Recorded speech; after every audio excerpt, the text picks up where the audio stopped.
Election, obviously. Election. Yes. Everybody. We've had a crazy political season. We've elected Donald Trump as our president, apparently. And there's all sorts of stuff. I actually been thinking about this. I've been thinking about this with the way the media handled this based off what's going on now.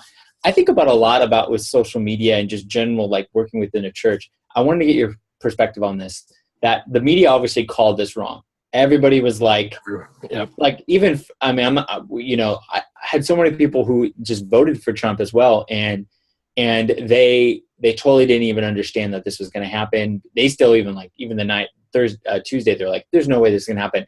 So often you think about how we have our data points wrong and how you think you know your community, and at the end of the day, you don't. And even CNN, Fox, parts of Fox News, MSNBC, overall media, they all thought Hillary was going to go in a landslide, was going to win, and Trump was going to get smashed. Obviously, the opposite happened. How do you avoid this in your church culture when you're trying to communicate to them effectively, and also just understanding what they need? How do we avoid not knowing how to what our community wants? Because if the world is struggling with that, how do we as a church, how do we effectively actually understand our community and not just make a wrong guess like they did? I wanted to talk about that a little bit. That's great.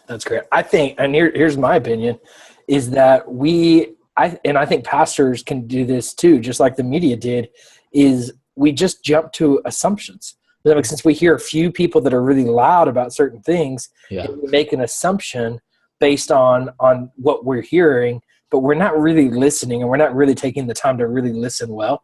And I think that's one of the powers of social media is, if I were watching social media pre-election, I would have said Donald Trump was going to win by 70%. But I saw 70, 80% more traffic on social media about Donald Trump than I did about Hillary. Not all good, but engagement was there for sure. At the end of the day, I don't think people really listen. I think they had their minds made up and they made assumptions based, and I don't know how they came to all these assumptions that were so wrong. But I think we do the same thing. I mean, in churches we don't spend enough time listening, and we make assumptions based on what we hear or see, which is too often from a minority and not a majority. And then at the end of the day, we make decisions based on those assumptions.